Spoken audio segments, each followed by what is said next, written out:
Hey, North Dakota, Rob Port here. And I'm Chad Oban. We're back for another live recording of Plain Talk on Wednesday, April 23rd at Peacock Alley in beautiful downtown Bismarck. We'll be interviewing special guests, reacting to the latest headlines, and answering questions from the audience. Admission is free, so plan to arrive early, grab a great spot. We'll kick things off around 5:30. That's Wednesday, April 23rd at Peacock Alley in Bismarck, starting at 5:30 p.m. We'll see you there. The work done by the thousands of North Dakota oil and natural gas workers is working to improve energy independence and national security. Working to make America more competitive around the world. And working to provide a better today and tomorrow for everyone in North Dakota and across our country. North Dakota Oil and Natural Gas works for our future. North Dakota Petroleum Foundation, advancing the possibilities. You're listening to Plain Talk, the voice of North Dakota politics. I'm your host, Rob Port.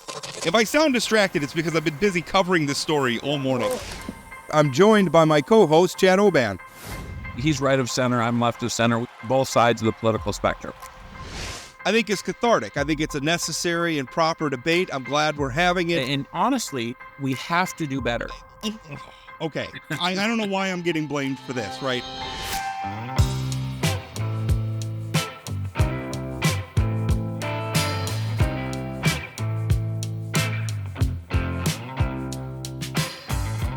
Welcome to Plain Talk, and it's Friday, and sitting in today, and it frustrates me because Representative Lori Van Winkle has given us such an opportunity to make fun of Chad for taking vacations.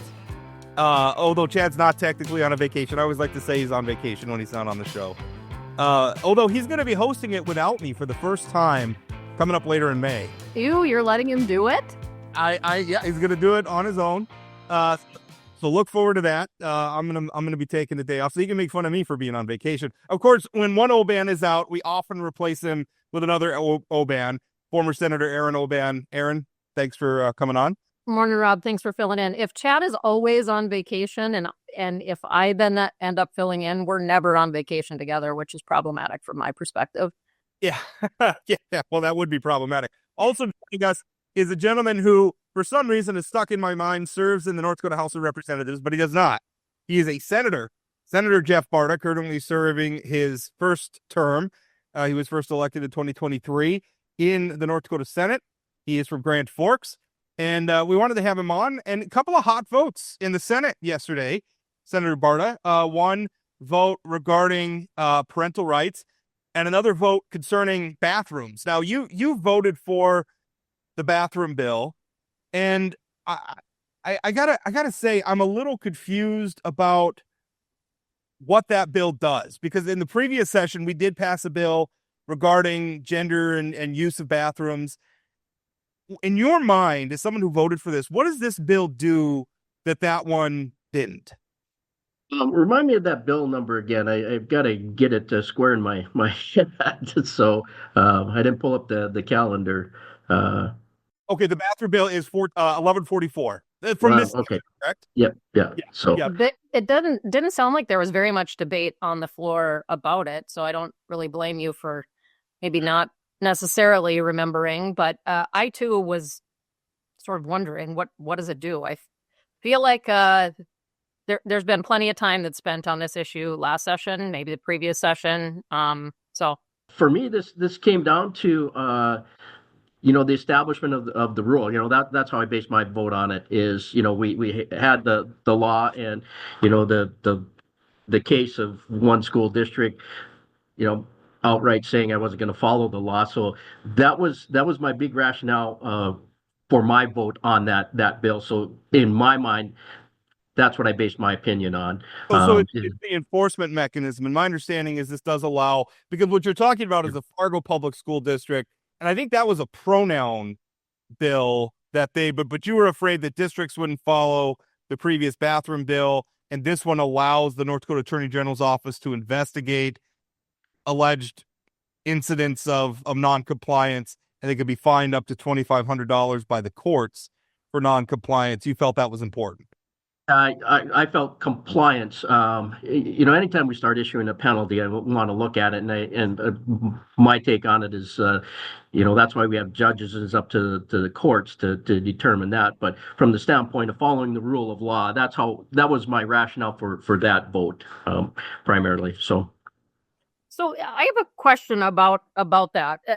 I think we can accept, whether we like it or not, whether we understand it or not, transgender people exist. They are a very small percentage of our population, and they use the bathroom. Fair? yeah, fair enough. Yeah. So in the bill, it specifically, I think, says that those bathrooms have to be labeled as male and female.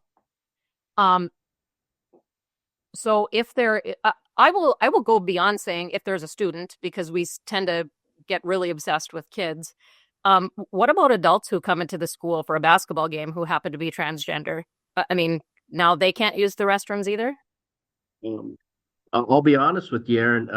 That particular scenario didn't enter into my mind at all. I'll be quite frank with you. So, one thing that we heard about was that some schools have looked to solve this problem by essentially creating bathrooms that, instead of like the traditional where you walk into a room and then there's like some kind of metal stalls, and there's toilets in each one, and frankly they don't provide a lot of privacy sometimes. Some of the ones I've been in, big gaps, and people can walk by and look at you what you're doing.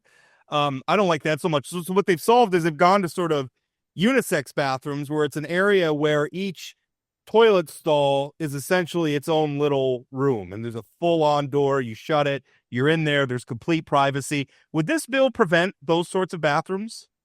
As I understood it, if those are designated, that there's just that they would allow those bathrooms. That's my interpretation of it. So. Yeah, I know there's a number of districts who were trying to just alleviate this concern altogether and actually make the use of bathrooms quicker, easier, less issues with whether it's bullying or vaping or whatever the issue. Kids are kids, and when you give them space to do things, there will still be kids who aren't using that space appropriately. So I certainly hope that what the legislature has done is not making it more difficult for schools to just try to alleviate these problems altogether, setting aside an individual's gender. Yeah. Well, that was one of the concerns, because going back to some of the changes, I know that was one of those arguments we heard. That we received communication on is the costs associated with it, and we heard from the school districts, and that was one of my concerns initially. Is are we creating an undue burden on some of our school districts? Up in my district, well, it's not in my district, but adjoining district, we have a new school being built, and heard how that would escalate the costs of that. So yeah, the bigger portion of the topic was, or of the conversation that centered around that, going back to my rationale for the vote, was more on the rule of law.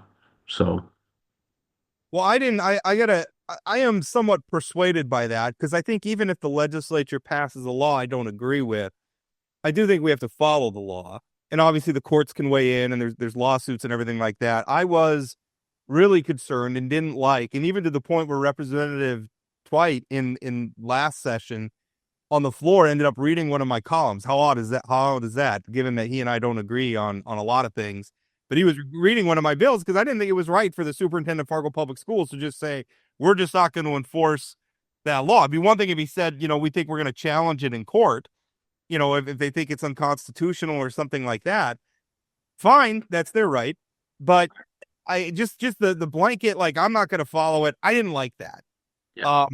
I'm not sure that this bill is the answer, but I mean, at the end of the day, I think it's very problematic if we just decide we're not going to follow laws we don't like. Our society can't function that way.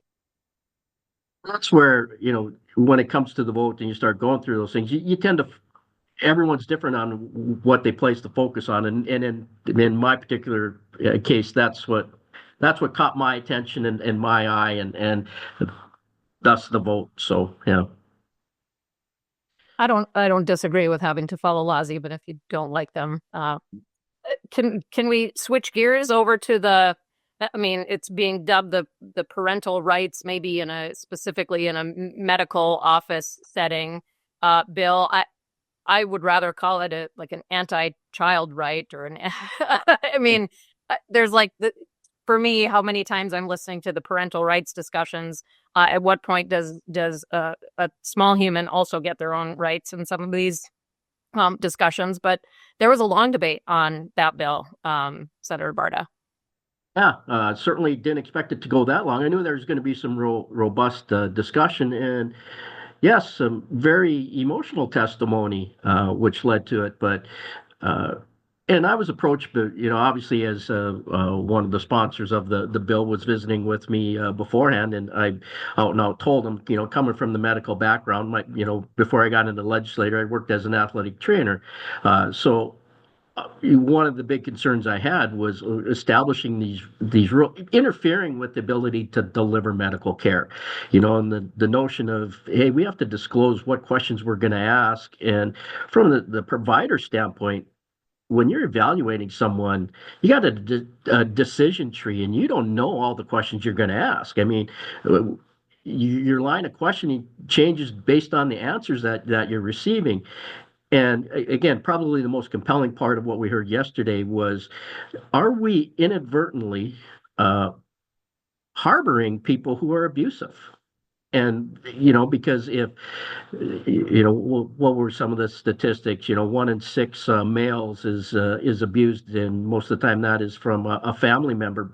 Well, if the family member is present in the room, how much are they going to disclose? So from my standpoint, given the medical background, I saw it as interfering with the ability to provide the care needed. And to the point of parental rights, I think I am all about parental rights and more parental involvement. I jokingly say we could solve a lot of our problems in the schools and society if we were all better parents. And some of that is the educational aspect. So if we have concerns, maybe our parental role is educating our children when they're what to expect when they go into the exam room. And if they have some discomfort and they don't want to answer a question, tell them it's perfectly fine to answer those questions. So I see that education role as being a part of that. But yeah, I saw it as a hindrance to providing prompt medical treatment, and not inadvertently hiding abuse we heard it from everybody. No one wants abuse to be hidden, and it can be. And even with a parent in the room, how many times when you ask a child a question, you see them looking over to maybe even their sibling, but certainly their parent, for approval on their answer. So we want those kids to be able to disclose things. And I think some of the instances the episodes that we heard that were in opposition to the bill were standalone issues. And even in some of the testimony, some of the sources cited were all social media posts. And I said, are we basing this bill on a few comments on a social media forum?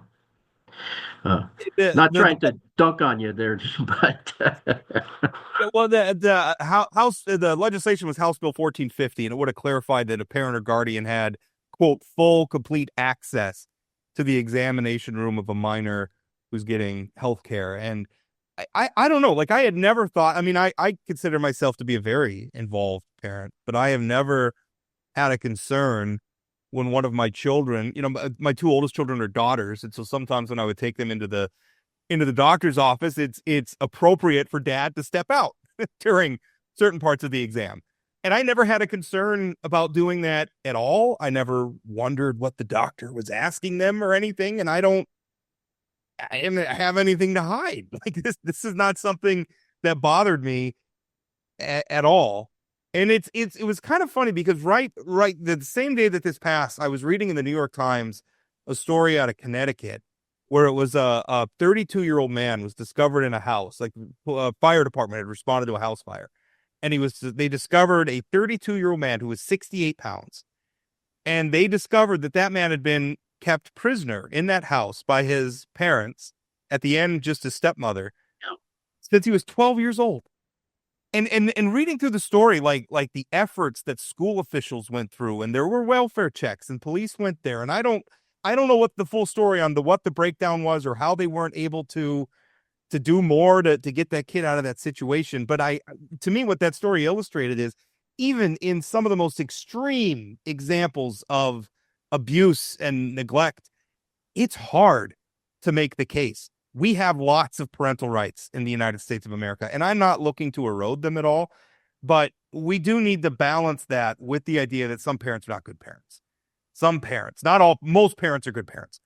A minority of parents are bad parents. Yeah, as you say, luckily that's the minority, but that's even too much. So I was also glad that Senator Lee seemed to bring it a little bit back to this isn't just about abuse and neglect. This is also about questions that sometimes families aren't terribly communicative with each other, or they're not comfortable having uncomfortable conversations with their children. I certainly grew up in a household where we just didn't talk about a lot of things. We didn't talk about, I mean, I would not have run home and said, Mom, I tried my first wine cooler, or Mom, like teenagers who are engaging in sexual activity, teenagers who go over to houses, and I heard debate on the Senate floor about the firearm discussion. I've started becoming a mom who now asks other families before my child will go over and play, do you have any weapons in your household, and are they locked up so that my kid can't access them? I don't care if that makes another parent uncomfortable. It's worth it for me to just have that peace of mind that neither of us would be in a position where something would happen to my kid because of a weapon in their home. Like, do you think that we, through that discussion, Senator Barta, some of the really basic stuff was lost? You mentioned as an athletic trainer, some of the questions that get asked in a medical setting. Yeah, I mean, it's just giving that child the freedom to express themselves a little, and provide honest answers. But yeah, I appreciate what you're saying with Senator Lee and her comments, but yeah, it was exactly that. Sometimes you need to be outside it, because we don't ask, as parents, we don't ask those tough questions.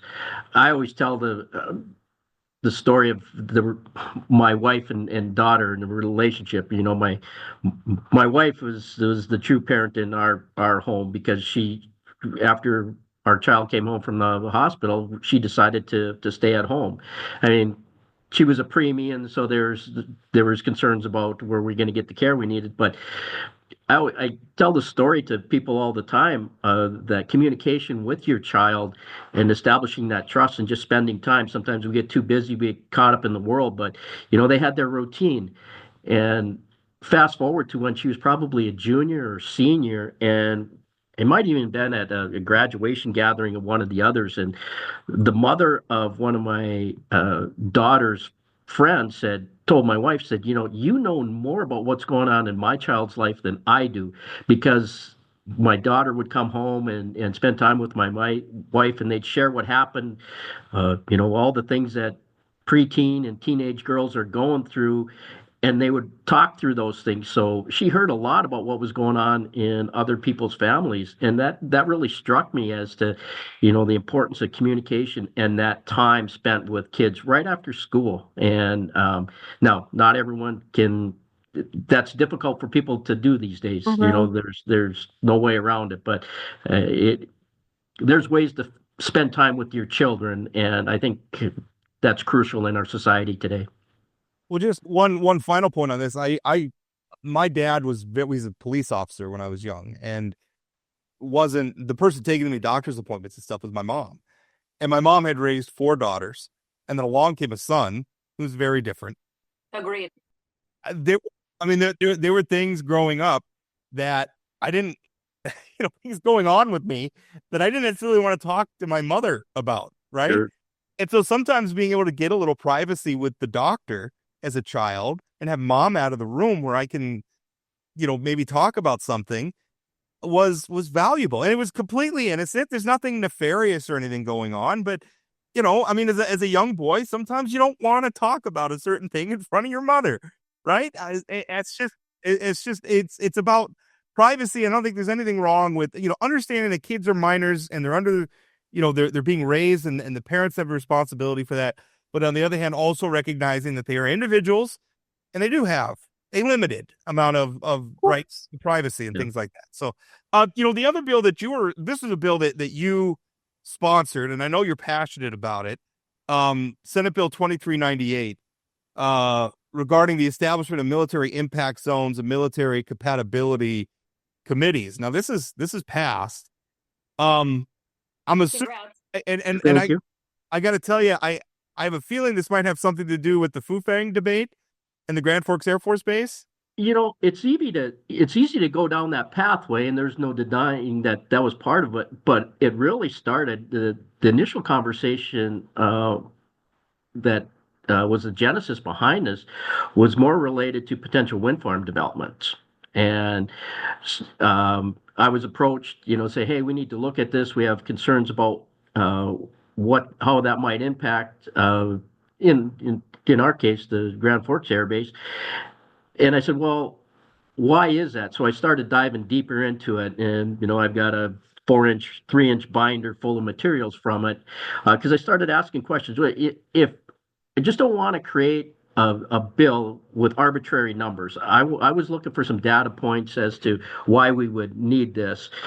And so specifically with the wind farms, again, okay, why do we need this distance? What is the issue behind the height issues, the lighting of them in pathways? But I started looking at a very extensive study that was published in 2013. I don't know if everyone calls it the Sandia report, but that's what I refer to it as, looking at radar interference generated by wind farms. And that led me down the pathway of in emerging technology. How much do we need to be concerned with the electromagnetic spectrum? Because those wind farms are frequency generating devices that do create reflections on radar. And when we talk about radar, we're not just navigational, but weather radar, because accurate weather information is critical to mission success for airborne activities as well as ground-based activities. So I started going down that pathway as to, okay, what is it that we need to look at? So going back and forth and visiting with different military, spoke with people from all the military installations, had some people from the DoD reach out. Certainly some of our local base retention people wanted to express their concerns about the missions that we have going on at Grand Forks, up at Cavalier Air Station with the development of the space development, Space Force. And I was focusing on what is it that we need to do to protect this. One of the interesting comments that I heard, and I didn't jot down who gave it to me from the defense industry, because Fufang, a lot of it was, the conversation was on espionage. We have people spying on us. And someone commented, we know that they're spying on us, and we operate with that in mind. So they have their way of dealing with that espionage aspect. But I wanted to focus on what is it that limits you. A lot of conversations these days is on counter drone activity, and there's a lot of research being done. We're learning a lot out of what has happened in Ukraine and the utilization of small drones. So I said, if taking it back to the wind farms, I said, this radar interference that we're seeing, is that creating a cloud that might hinder our ability to respond quickly? Time is of the essence when it comes to mission. So it became, we need to be aware of anything that might be frequency generating or get in the way of our, give someone, a nefarious actor, the ability to camouflage their activity, and we have a delayed response. So I was trying to get answers from people. So the first iteration of the bill hit a chord with a lot of people, because it started with an arbitrary number of just 25 miles. And that was too large of an area. And people said, hey, if we're talking about development, does this mean every structure that is built needs to be vetted? And said, no, those things, I only want to look at those things that will interfere with activity. The rules are established by the FAA already and the DoD clearinghouse as to things that have to be considered um, around any air installation, whether it's domestic or military. So um, maybe I'll pause there. It looks like your question is generating, so don't let me blather on. I was going to say that I love this type of legislation because it's something I never would have thought of. And I think it's kind of the beauty of the legislative process where you identified a real problem and you came up with a workable solution, which is essentially the formation of commissions where our military and representatives from the federal government can basically have a clearinghouse with state officials, local officials, industry. I mean, basically everybody who's got a stakeholder, and we could solve some of these problems because again, I never would have thought of this. Although I'm wondering why was it the federal government? I mean, it seems like this is something that would have come from the federal government where they would have said, hey, we need to work with you guys on some of these wind turbines or maybe some of the other, wind turbines is kind of the example you brought up, but it could be, anything that could interfere with our planes or our drones or our operations. I mean, how did it fall to you to come up? I mean, congratulations. That is a great idea. But how did it fall to you to come up with this? Well, I just started going on too many rabbit holes, I think. But no, I was looking for, and maybe it goes back to more of that medical background and find data points as to, how do we come to a solution, right? And it's like, what is it that we're trying? What is the problem? And big unknown here, and what remains to be studied is the whole electromagnetic spectrum. I mean, that's evolving, but that combined with the drone technology that we're working up in our neck of the woods, and I'm more involved in that now than I have been in the past with what I'm doing in my day job, as I like to say. But it was just, yeah, what do we need to be aware of? Because if you read through my testimony, I'm sure you read through everybody's testimony, Rob. I have no doubt about that. Not everyone. There's a lot out there. Not everyone. I made the comment that this isn't, and there was plenty of foreign adversary bills that we addressed, and in fact, I've carried one, 1209. I carried on the Senate floor, and that has passed, which will be a study of foreign adversaries and areas of concern throughout the state.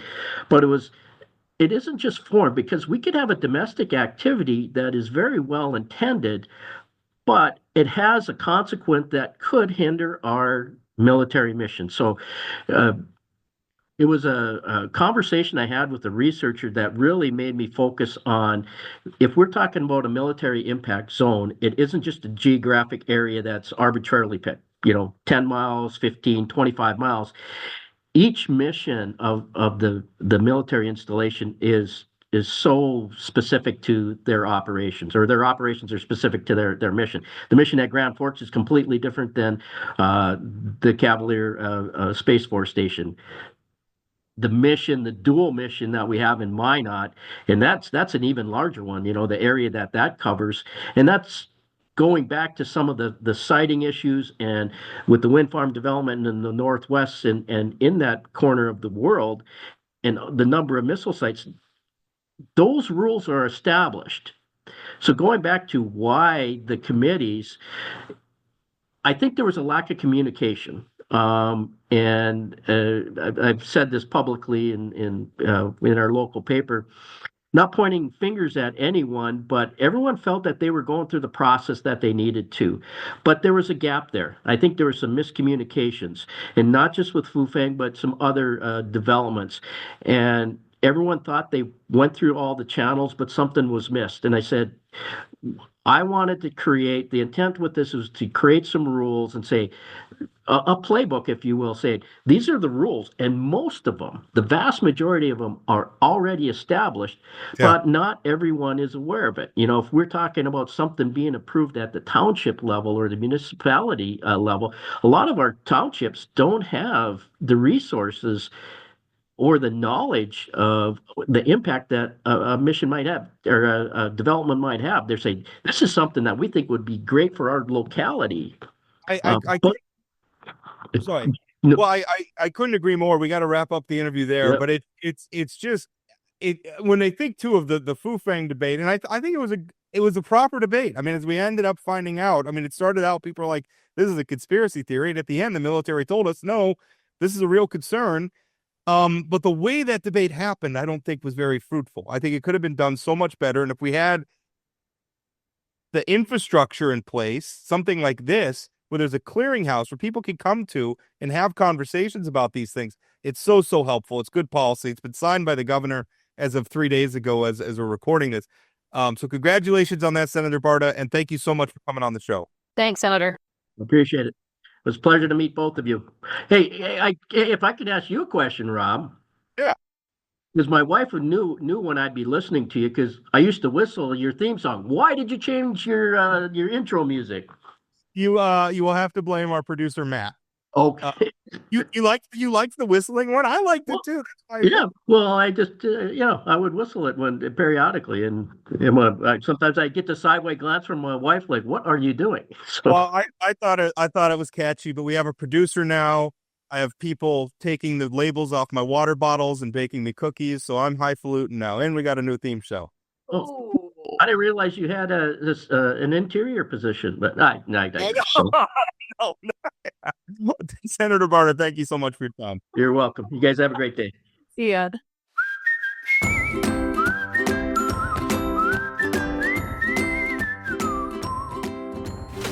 You'd expect to see the North Dakota oil and natural gas industry working at wells and processing facilities. What you might not know is our oil and gas industry also works to build roads, provide school funding, and even protect us from flooding by creating 60,000 jobs statewide and generating billions of tax dollars annually to support our infrastructure, our great outdoors, and our schools. North Dakota Petroleum Foundation, advancing the possibilities. Love staying informed? Subscribe now and get unlimited access to local news, weather, and sports for just 99 cents a month for your first 3 months at inforum.news/join. Read every story, listen to every podcast, and download the apps that keep you informed and on the go 24 hours a day. So head to inforum.news/join right now to subscribe. What are you waiting for? Get 3 months of local news for just 99 cents a month at inforum.news/join. Well, we ended that last segment with the shot at the Secretary of the Interior, which, was maybe a little unfair, but I don't know. I don't think you should ask your employees to bake cookies for you. I did not participate in said shot. I too like fresh cookies, but typically bake them myself. I think that was kind of lame. The funniest part of that Atlantic article, because everybody was like, oh, it's baloney. But the thing that gave it a sense of verisimilitude to me was there were two unnamed, because there was like, oh, it's on anonymous sources and they're making stuff up. But if you read, there was also people defending Burgum in there. And one of their defenses was like, yeah, from anonymous sources, was like, yeah, but the cookies they're baking, they're pre-made cookies. It's not like he's asking them to make their own dough. Just the little dough ball that you throw on a tray. Come on, guys. And I read that and I thought, if that's the defense, this is all absolutely true. This is all absolutely true. And I don't care if it is pre-made dough. Which, by the way, one of the great innovations of our time, by the way, is the cookie dough you could just buy just to eat. Did you know you can do that now? You could just buy it and they're like, you can eat it or you can bake it. And, I enjoy that. A little too much, as my commenters like to point out. That there's no such thing. Yeah, it's so delicious. Our guest now, who did not come on to talk about the Secretary of the Interior or cookies or my waistline, is the executive director of the North Dakota Ethics Commission, Becky Binstock. Becky, how are you? I'm just fine, Rob. How are you? And Aaron, thank you for having me. Hello. I started calling you Becky because Matt, our producer Matt, calls you Becky because you guys went to high school together, and he knew. And I was like, well, I think she likes Rebecca. So I don't know, Becky, Rebecca, which do you prefer? Oh, Rob, you don't have the amount of time allocated to go on to the Rebecca-Becky debate and how it happened. And so, needless to say, my husband calls me Rebecca. My family calls me Becky. And, I think he's just jealous because his name is Mark and he doesn't have an abbreviated version. So I think it's out of jealousy. Yeah. He'd probably disagree with that. Binstocks keep it real formal at home. Yeah. Yeah. My family calls me Robbie because my grandpa, who I was named after, was Bob, and he had a son they called Bobby, and then I was Robbie. But then that when makes sense. when I became a media professional, I thought Robbie wasn't cut it, so I had to go by Rob. Well, I'm going to go by Robbie now. You go right. Okay, Yeah.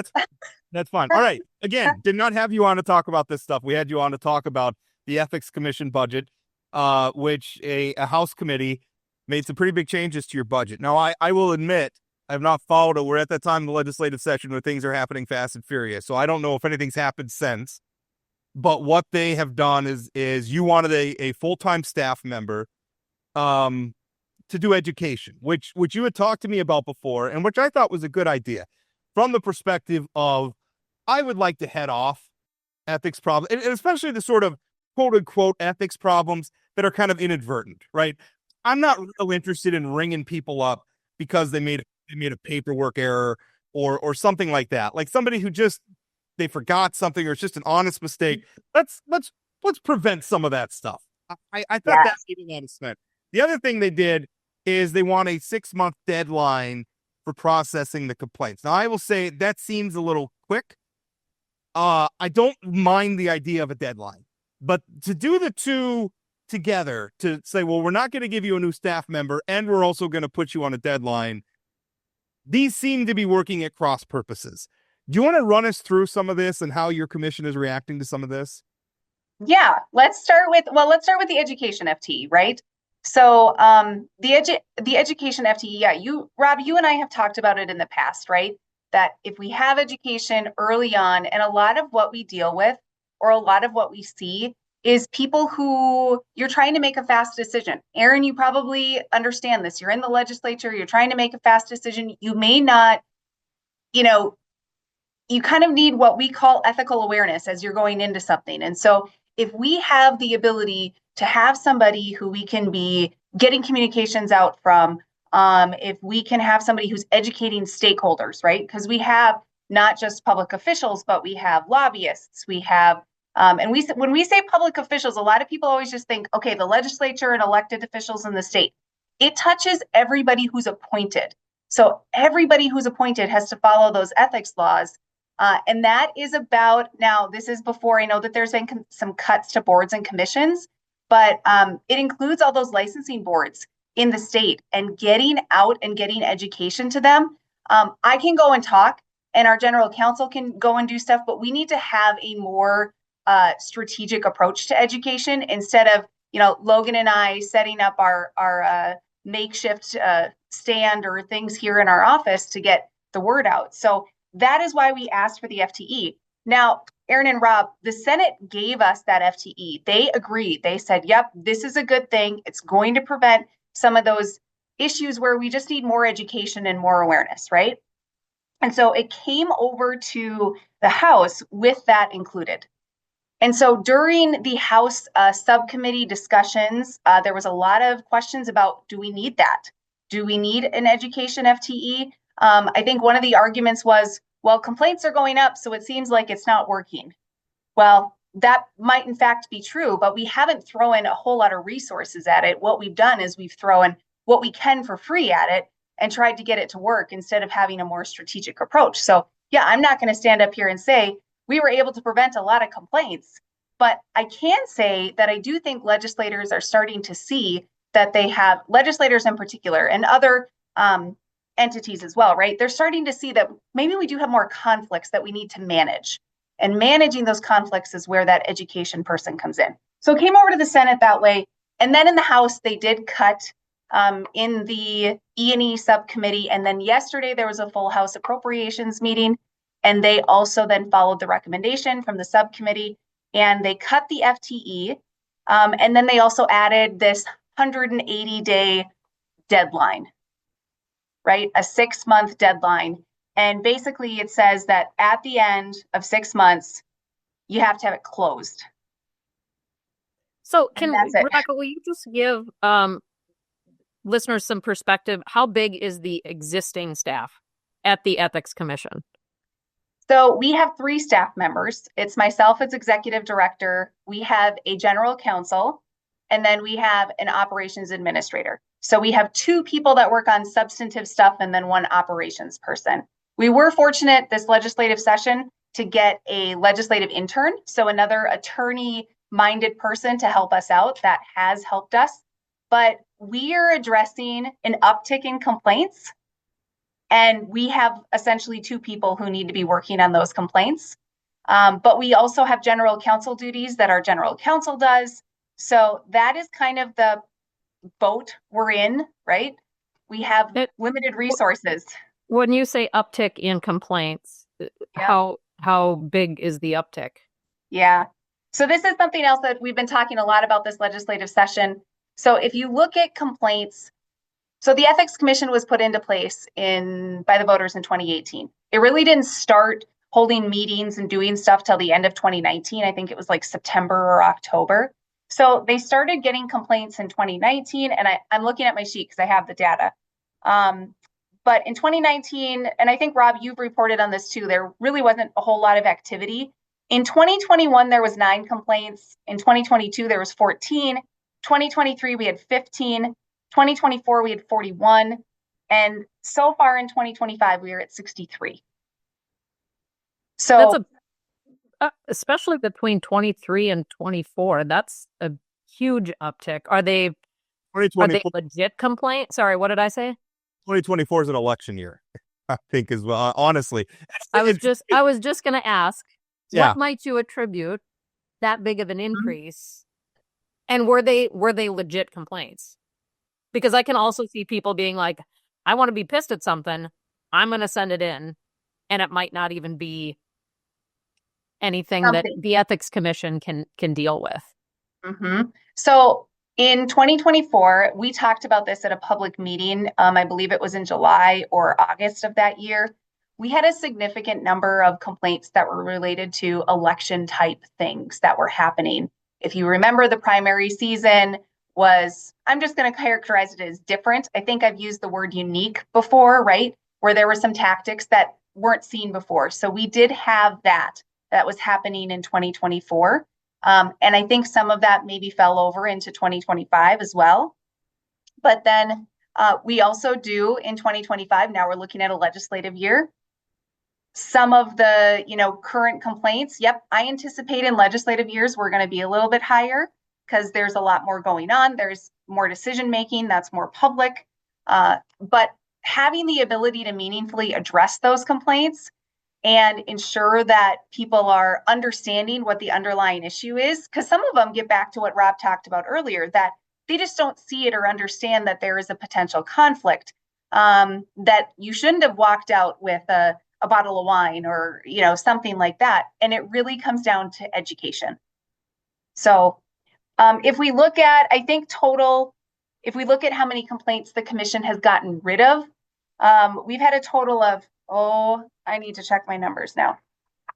So we have had 147 complaints to date, and we've been able to dismiss or clear out 90 of those. Okay. Well, that's one of the great problems, I think, with the ethics, any sort of an ethics body in a political context is that, I mean, first of all, like you have the problem with how much of the process should be public, because on one hand, it'd be nice to be able to go through that list of 147 and make my own judgment calls about, well, this is baloney and this is not baloney. We can't really do that. And then the other problem is a lot of times the motivations are not great for why people are finding. And the thing is, if somebody has bad motivations but highlights a real ethical problem, that's still okay. I have people come to me with crap motivations all the time that reveal real stories to me. Now, is the fact that they're motivated by wanting to stick it to somebody they don't like, it doesn't matter to me that much. Facts are the facts. Right. But this process is ripe for abuse, which is a problem. It's just inherent to it. It's a problem. And I think that's what really scares a lot of people in the legislature is trying to find the balance. They look at this process and they say this is going to be used against me. And I think that also speaks to the deadline. And it's one of the reasons why I don't know that a deadline is such a bad idea, because the way it's working now is an ethics complaint gets filed against a lawmaker. And then the people who file the complaint go out and say, we filed an ethics complaint. And then it might take years for the ethics complaint to be resolved, at which point it can be brought up repeatedly that so-and-so lawmaker is under an ethics investigation. Yep. That's really unfair. And right now that person by law can't say anything. Is that right? Yeah. So Rob, you brought up a really good point, and one that the commission has recognized and that I've talked about is that the way the current process is set up, it is ready for exploitation and weaponization, right? And so that's why when we walked into legislative session as the Ethics Commission, we had been talking to legislators. We understood their concerns. They were concerned that somebody can run to the press and say, I filed an ethics complaint. The word complaint is so impactful and it has this negative connotation with it. Ethics, right? even and ethics, yes, ethics does too. So you combine those two, and it's just like now somebody has a black mark, I think of, on walking around, and it can follow them for many years. So what we did so there was that issue. And Aaron, to answer your question, so under law, if the respondent, now we use the word respondent, the statute uses the word accused individual. Again, don't like the term, so we use respondent. The respondent can't say anything. They are bound by confidentiality, meaning that they are precluded from talking about it. So somebody could go and be blasting Aaron Oban for 6 months or a year and a half. And if that is a public official, an employee of the state, they can't say anything. So that needed to be fixed. We knew that, the legislature knew that. So when we presented what was House Bill 1360, and it died, it was, just died. Well, they did. Right? They didn't fix. There currently is no fix to that issue. So that particular issue, the confidentiality, one of the policy issues they added to our budget was to fix that, is to allow the respondent, again, the statute uses the word accused individual, to be able to talk about it. So that is a fix. That's a good fix. Okay.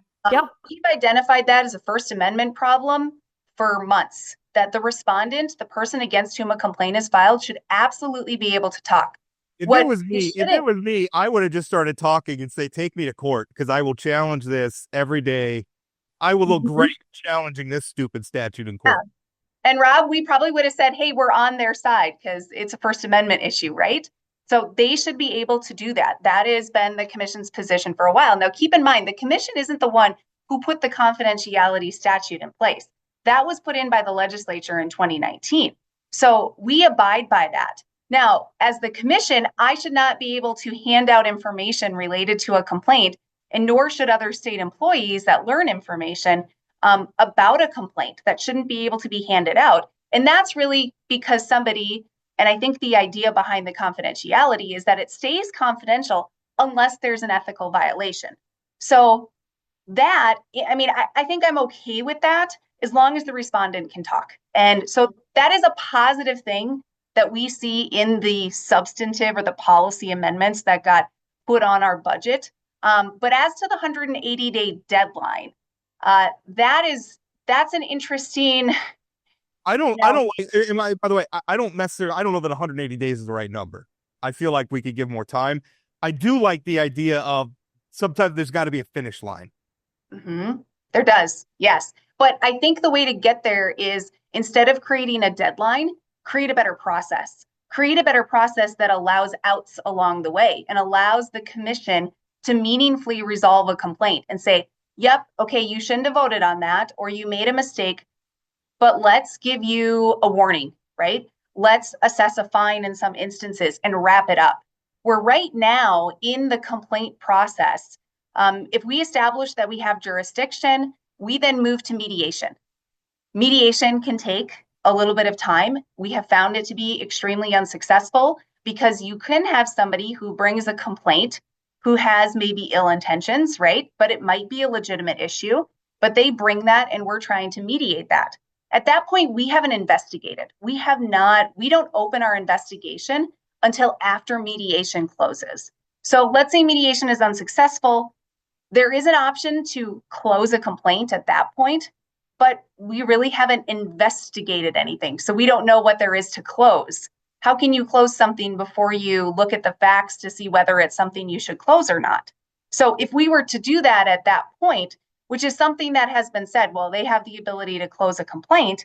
To me, I look at that as a dereliction of our constitutional duty to investigate. So we should be investigating and then meaningfully resolving something and helping somebody work through something that they maybe just didn't see. Why do you mediate before you investigate? Because that's what the statute says to do. Oh, for God's sake.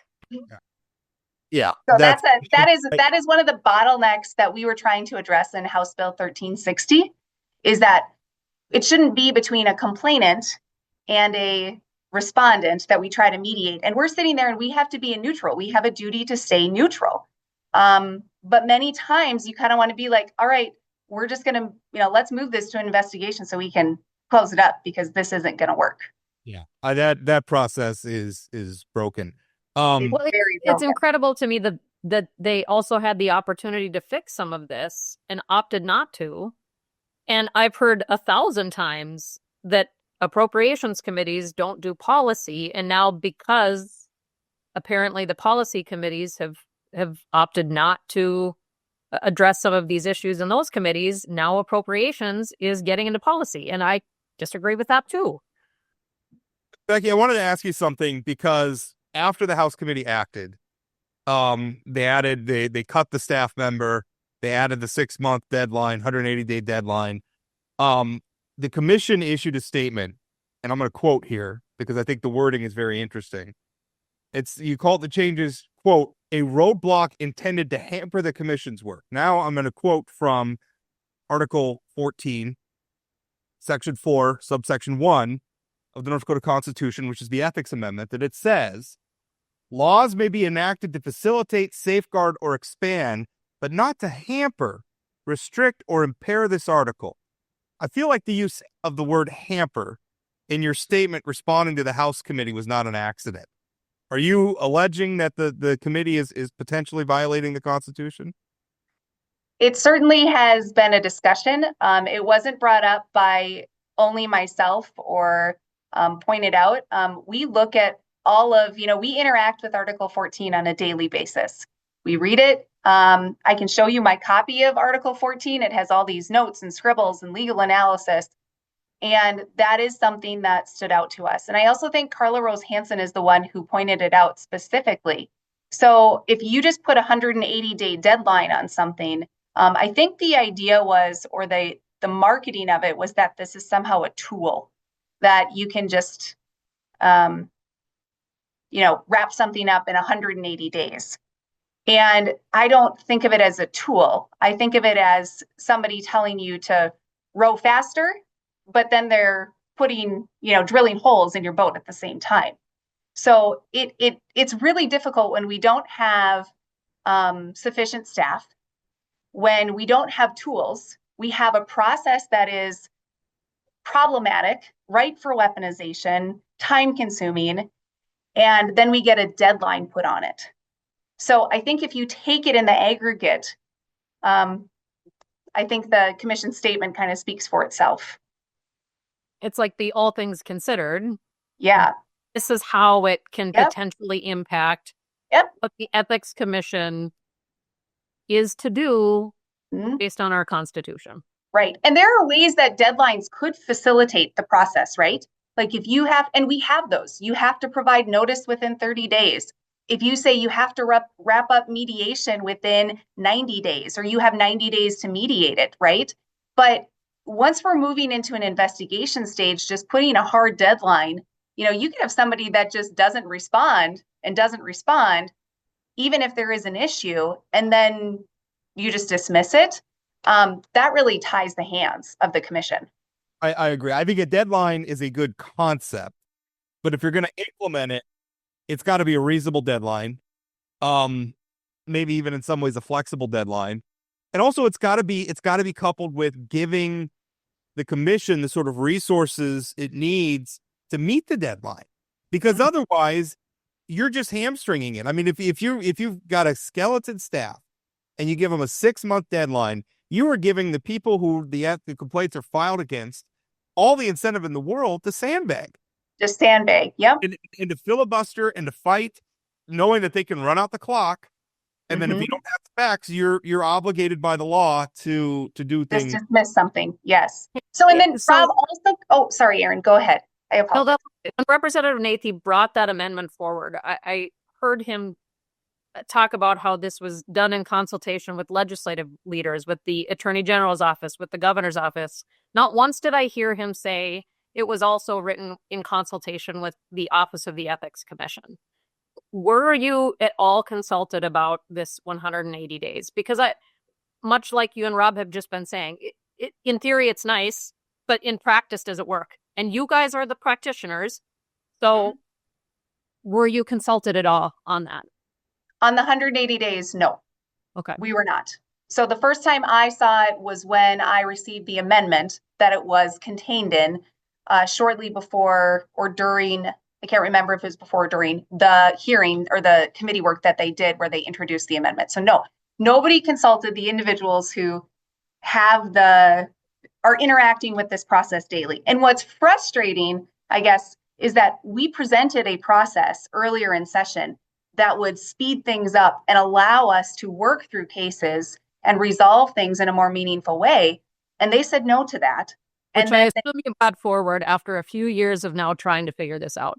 Yes. So we have data. The uptick in complaints, or really substantive complaints, started to come in September, October, November of 2022. Okay.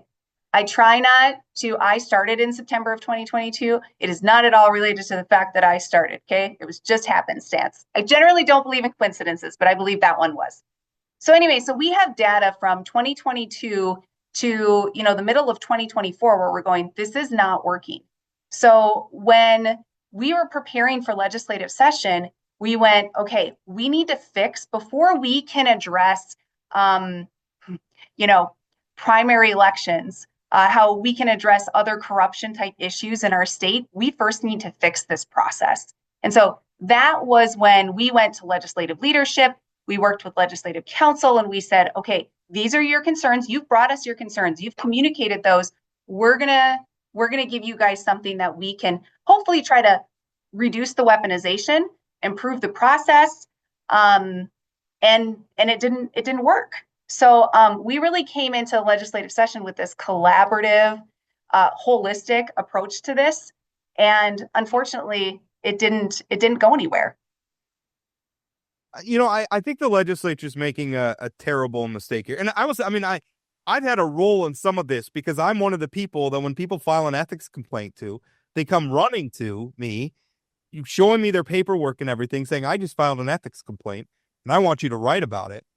And at first I did, thinking, I tend to believe, if the public has a right to know. I made the decision to stop because I don't want to incentivize that. And a lot of the stuff that was being brought to me, I thought were kind of baloney. I thought they were kind of baloney. But I'm very concerned about this process being weaponized. And sometimes I wonder if this is all worth it. And maybe this is my bias of being a member of the media. But the way I look at it, most of the really bad stuff gets exposed by the news media. And a lot of the enforcement type stuff comes along after us, after we have exposed something. And I sometimes wonder how much this process is worth. But we have it now. And I think the mistake the legislature is making is that they're gonna continue to play these games, and eventually the courts are going to impose something on them. And what the courts may impose may not be good policy either, because courts are not infallible, ethics commissions are not infallible, the legislature is not infallible. The way we get around that stuff is by collaborating and working together, and there's not collaboration happening here. There's just hostility. And I think the lawmakers got to get over some of it. I understand this measure was passed by some very partisan people, and that has put some teeth on edge. And it has been used by some very partisan people who have gone out and filed, without naming any one specific complaint, I think we can all agree that there's been some bogus ones filed. That has put some teeth on edge. They got to get over it, because otherwise we're going to get stuck with a process that is either imposed on us by the courts or imposed on us by another ballot measure. And it may be worse. So we got to get, this is what we have. We got to get working. And with all respect, there are lots of things that are passed by very partisan people, some of them in the legislature, some of them in the public. And as you said earlier, Rob, at about 10:08 in this very, podcast, even if we don't like it, we have to follow it. So I'm not saying don't follow the law. I understand some of the hard feelings and even empathize with them to a point. And I just, we could talk about this when Rebecca's not with us. But I think that there is an opportunity, though, right, for this process, if it can be, instead of being this gotcha type thing that it has been turned into, right? We stepped in, and our staff is committed to saying this doesn't need to be this way. I mean, Rob, I think you've probably heard me say this a dozen times. I feel like I'm a broken record that ethics commissions alone do not make an ethical government. You have to have a collaborative process. You have to have the media understanding. You have to have the public understanding, and then it can be effective. And then you can address those big things that you talked about, the big things that come out in the press when they're tiny and when they're small and those early decisions are being made. And ultimately, then, if it doesn't turn into a big thing that we are, that there's all this press over, the voters, the electorate, the North Dakota citizens are ultimately the benefactor of that, because they got an ethical decision ahead of time. And so that's our goal. And unfortunately, we need buy-in from the legislature and from, other branches of government. Not that we are a branch of government. We are independent constitutional entity, but. Well, they've got to get over it. And we've got to find a way forward on this. Becky, thanks for your time. I appreciate it. Yeah, thanks for having me, guys. Great way to spend a Friday morning. Thank you. Have a great weekend. North Dakotans for Public Schools is dedicated to protecting and strengthening public education in North Dakota. United by the belief that public schools are the cornerstone of our communities, North Dakotans for Public Schools fights against harmful policies like voucher schemes that divert resources away from public schools. By bringing together educators, parents, school boards, and citizens, North Dakotans for Public Schools amplifies the voices of those who understand the critical role public schools play in shaping the future of North Dakota's children and communities. Learn more and get involved at ndforpublicschools.com. Hey friends, we've got a new way for you to participate in the show. You can now call us or text us with your questions, comments, or anything you want us to discuss on Plain Talk. Just give us a call or shoot us a text message at 701-587-3141. That's 701-587-3141. It's super easy. Leave your message, tell us your name and where you're from, and we might feature it on an upcoming episode. Thanks for listening to Plain Talk. Now let's get back to today's episode. Just finished up with Rebecca Binstock from the Ethics Commission, which I don't want to make it sound like I'm not trying to justify what the legislature's doing.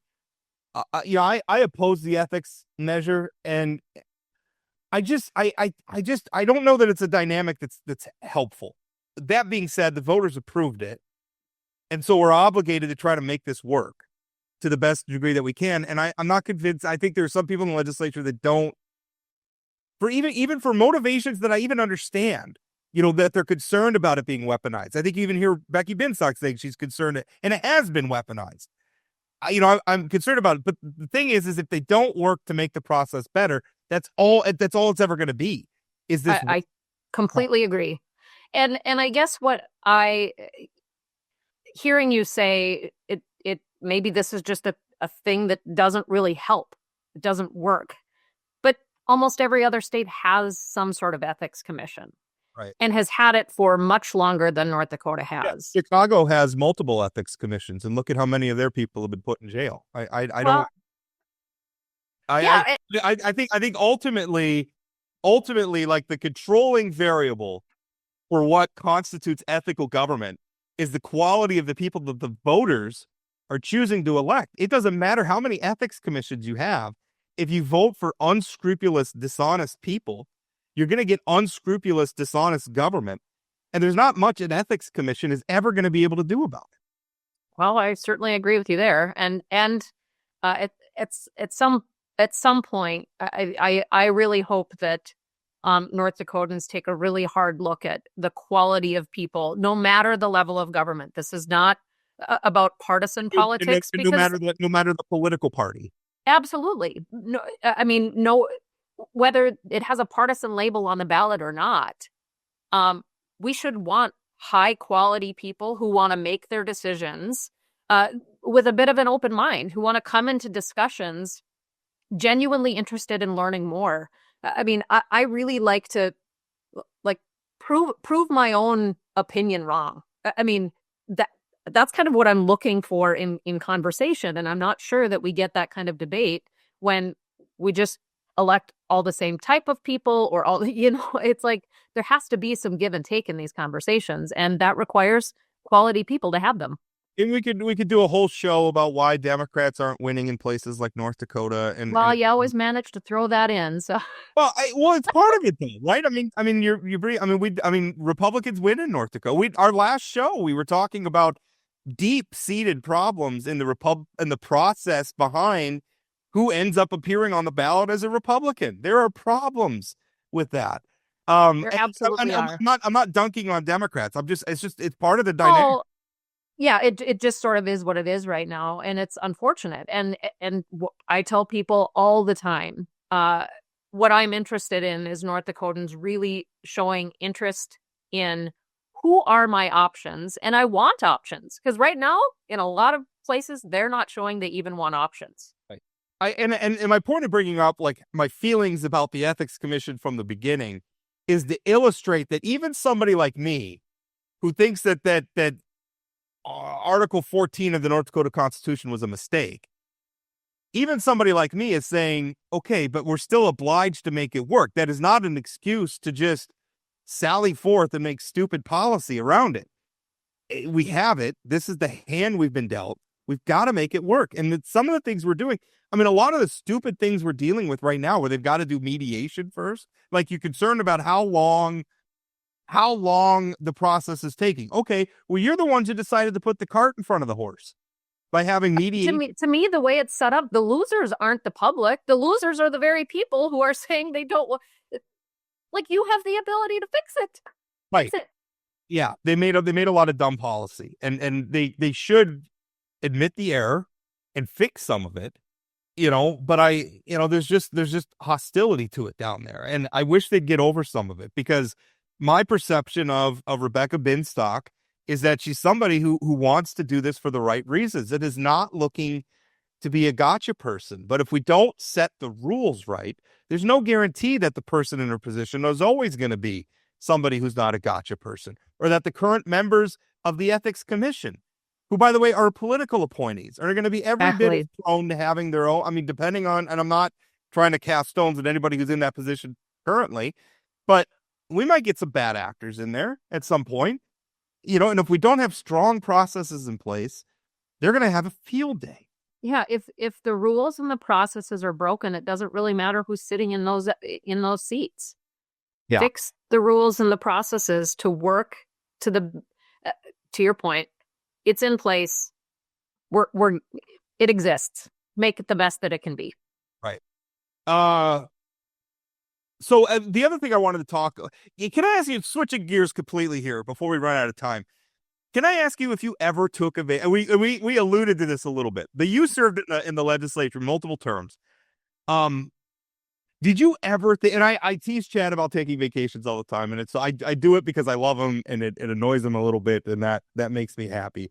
He's usually not taking vacations. I love him and really like to annoy him too. So that makes two of us. That's right. That's right. But the idea of taking a vacation at this point in the legislative session, which is apparently what Representative Van Winkle has done, just a great quote from Speaker of the House Robin Wise, saying, "I thought she was kidding." I thought she was kidding.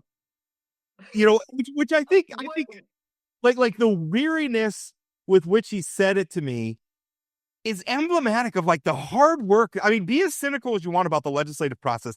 They are working hard right now. They are putting in long days on complicated issues.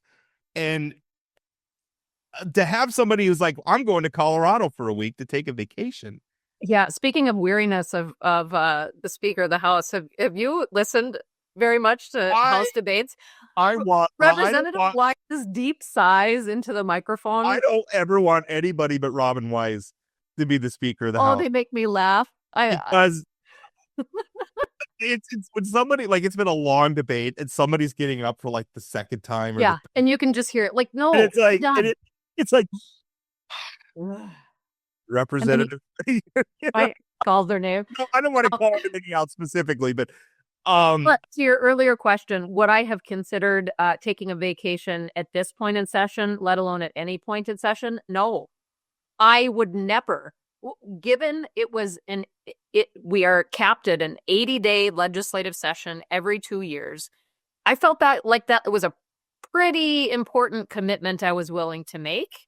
I don't think I missed one floor vote, Rob. When my grandmother died, I went to Senator Wardner's office and I said, I don't expect you to schedule around me, but my grandma's funeral is at 2. You think there's any way we could be wrapped up with floor session by 2:00? Because I would prefer not to miss any floor votes because I thought that was my job.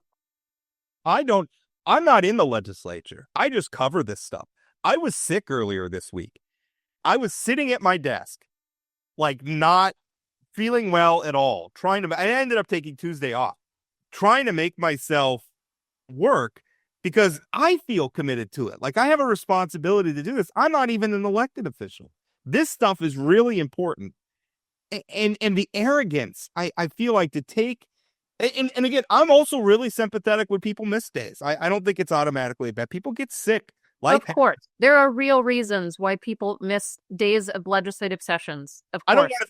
I don't want to say that the pandemic was a good thing because it wasn't. It was awful. But one of the silver linings that came out of it is we opened up a little bit too about remote participation. I thought some of that stuff was good. I like the idea that a woman who's just had a baby, a female lawmaker, can maybe participate remotely for a while and allow some work-life balance. So I'm sympathetic. It's not like I'm some hard-nosed person who thinks you got to be there every day. I get it. Life happens. We're dealing with human beings, but a vacation is optional. And but a ski trip or whatever is probably not. Probably again, Rob. It will be interesting to see what, if anything, her district does to hold her accountable to the way she's representing the people of Minot when that time comes. Yeah, and the thing, like, it's not ideological. Like I don't feel like it's a conservative rule. Showing up for work is a universal value. You know, it's what everybody should be doing. You got a job. The voters you campaigned for it. The voters gave it to you. Do it. Show up. And it's for no more than 80 days every 2 years. I mean, yes, there are interim things in between, but yeah, for the four full regular sessions, I was there, and I think one special session. Yeah, I made sure I was there as much as I possibly could. All right. Anything else you want to talk to? I thought the first interview with the bathroom thing, as I'm reading that bill, I guess the enforcement angle is the big difference where you can go to the AG now and I guess get an investigation and a fine. And I guess I also wonder, I mean, when we pass any law, so now does that mean we have to attach enforcement language by the AG every time we pass a new law? I mean, yes, when laws are passed, they are meant to be followed. Was what bathroom people are using, does it go to the height of, hey, Mr. Attorney General, I'm gonna need you to step in here? Well, and I don't, and who's paying that fine too, by the way? Like a $2,500 fine. So the school district pays it? I don't know. You know, and I mean, if the choice, by the way, is between an $8 million remodel or a $2,500 fine, if I'm on the school board, maybe I'm paying the fine. And here's what I know. If I really got to pee, Rob, I'm going into a bathroom. Yeah. I just don't, the bathroom thing, just, I can understand to a point the concern about genders. I guess it's never made me feel uncomfortable. Maybe it's because I grew up with sisters and it's just, I'm not scared by it. And I had daughters. Like, it's not something that ever bothered. And I know trans people. I don't see them as some unique threat. I think treating them that way is hateful in a lot of ways. But okay, we've done that, but now it's like we can't even like, well, we got to be even more so like even where we try to accommodate and create more privacy in the bathroom. You're against privacy in that's what it feels like we're down to now. We've already banned genders, in the respective bathrooms. Now we're upset because we're making efforts to make these places more private and more secure.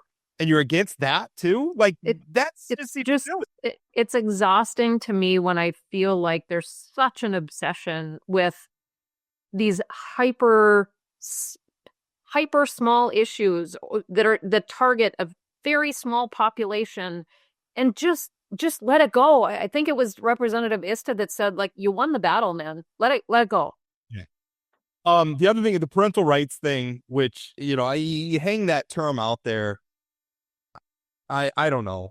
Abuse is a real thing that happens. And the unfortunate reality is, one of the great arguments against sex offender registries, by the way, is the fact that most offenses against children are not perpetrated by strangers. So the whole concept behind sex offender registries, where you got to protect your children from dangerous strangers, most of these offenses are being committed by a family member or a close family friend. That's almost all of them. And so if in that context, which is absolutely true, verifiable fact. So in that context, when I think about turning around and saying parents all you're doing is enabling abusers. That's all you're doing, because parents like you and parents like me have nothing to worry about. I am not concerned about my child spending time alone with a teacher, or spending time alone. In this instance, I guess it was a medical setting. It's spending time alone with a nurse or a doctor or something like that. I don't think about. Now, I like to be in there, obviously, for most of the stuff, because I'm a parent and I like to, I'm not going to rely on my 10-year-old to tell me what the doctor said. But I mean, there are instances where it's appropriate that they're alone together, and it doesn't bother me. And I really kind of wonder about the people who are really bothered by that. When I listened to a lot of the conversations over the last number of sessions about issues like this, I just think about how long are we hovering over our kids and protecting them? I mean, I love Evan more than any human, sorry, Chad, in the whole world. And I want him to be able to speak for himself. We are teaching him to be able to advocate for himself, to know that no matter what happens, he can come home and talk to his parents about it. But if comes a time where there's something going on with him that he is nervous to tell us, or he feels more comfortable telling his doctor, then boy, do I hope he tells his doctor and he gets whatever help he needs, so that when he is an adult, and I'm not going to, I mean, he's 8. So yeah, I'm still in the room. We're still in the room when we take him to the doctor, but there will come a point where it's not appropriate for us to be in there anymore. So he can have whatever conversations he needs to have, and he can use his voice to speak for himself. I hear over the years, I've heard a lot from a lot of the people on the right where they talk about helicopter parenting and raising snowflakes and everything else, right? I mean, that's a very kind of on the right thing. And I've probably even deployed that at times, because at times it's true. At times it's true. But I think one of the ways you can end up raising a snowflake is if you're so afraid that they might get a book you don't like at the library, or they might have a conversation you don't like with a doctor. I'm not afraid about that stuff with my kids. I send them out into the world.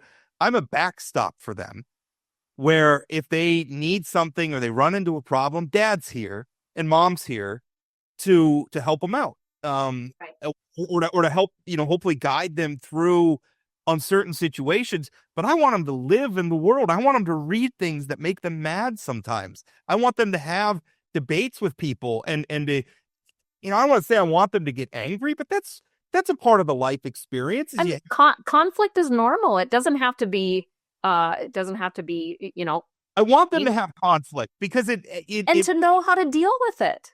Right. And that's my role, right? Is to help them. Like, you're really mad. Well, okay, well, shouting buddy or or pushing or shoving or something's not the way we deal with it. This is how we deal with it. And you know what? They make me mad too, but we're just going to have to figure out how to deal with our feelings. Right. We're not, I don't think we're doing that if we're trying to do all this stuff, which, by the way, right before the show, the book ban bill 2307 got a almost unanimous do not pass out of the House Appropriations Committee.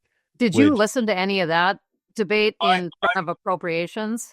Well, the previous day I did. I did not listen to much. I kind of got in late on today's hearing. But yesterday. Oh, yeah, I didn't listen to today's, but yesterday, I had actually somebody from the community send me a text and say, "Hoo-wee, pull up that video and listen to yesterday's was I don't know if they were talking about today, but yesterday's. No, they yesterday's. had a hearing yesterday, and today was committee work, and then they voted the do not pass recommendation. Yesterday was very good, and I thought Senator Keith Bain, who sponsored the legislation, and I have a column going up about it. I thought he looked like a complete fool. It's hard when you have to answer those questions that they were asking. If you're being honest, saying, "No, I haven't really visited many libraries since I sponsored the last bill. No, I haven't really worked with anybody to." Yeah, that's doesn't bode well. Like a direct quote was, I guess I'm paraphrasing here, but he's got a quote basically say, "I didn't work with any of the stakeholders." So you are telling me that our librarians and our educators are pornographers, but you didn't talk to the school board association, and you didn't talk to the librarians, and you haven't even visited that many libraries. And oh, by the way, you're going to put in here that people who are upset about a book can go to state's attorneys, can go to prosecutors and initiate potentially a criminal action, but you didn't talk to the state's attorneys about how they feel about that. That is, even setting aside my feelings about the policy itself, that is lazy lawmaking. Do better. Do better, period. To me, it all sort of fits into the same conversation of how are we as adults having difficult conversations, even if they make us uncomfortable. Like, maybe have them instead of writing a bill for it. Maybe have the difficult conversations, and just because you're not agreed with or not listened to for the outcome does not mean you weren't heard. Right. Exactly. Yeah. All right, we're going to wrap the show up there. By the way, anytime you want to call or leave us a voicemail, send us a text. We love getting those. 701-587-3141. Save it in your phone. Like you said, you don't have to leave a voicemail. If you just send a text, it's great. You can also follow us on TikTok, YouTube, Facebook, X. The handle is always Plain Talk ND on all of them. And by the way, again, we have another live show coming up, Peacock Alley. Governor Armstrong's going to be there. Chuck Suki is going to be there. Are you a Chuck Suki fan, Aaron Oban? I know the extended family, and they are such wonderful people. I don't know them personally. I just know the music. And I think his son is a musician as well. He is also very talented, Ben. Yep. Mm-hmm. Yeah, I'm not as familiar with his work. But Chuck Suki is near and dear to my heart. My grandmother loved his music. You're an old soul. I heard you oogling about Chuck Suki on the last show. I like that kind of music. I like kind of folksy country music. In addition to Metallica, I'm a little all over the on music, but I really love that kind of music. So I am very excited. Chuck Suki's going to be there. Maybe he's going to perform for us a little bit, but certainly going to talk to him because he's an interesting guy, a North Dakota treasure. That's all coming up Wednesday, April 23rd, starting at 5:30 p.m. at Peacock Alley in downtown Bismarck, which let's be honest, on a Wednesday evening, you're going to want to be at Peacock Alley anyway to get some wings and have some I've drink. spent some time at Peacock Alley in my day. It is a fun place to be. All right. Thank you so much for listening. Rob. Yeah. Is this where you're going to put the pin? I'm going to put the pin in it right here. This is the process of putting the pin in it and ending the show. Thank you for listening. We'll talk again. That's it for today on Plain Talk, the voice of North Dakota politics. Plain Talk is a production of Forum Communications Company. Got a question, comment, or suggestion? Leave us a voicemail or send us a text message at 701-587-3141. That's 701-587-3141. If you haven't subscribed to Plain Talk yet, you can find us on YouTube or your favorite podcast platform like Spotify or Apple Podcasts. For those of you who are already hooked, give us a rating or review. And don't forget to share or tell a friend. Special thanks to my co-host Chad Oban, and from myself and everyone at Plain Talk, thanks for listening.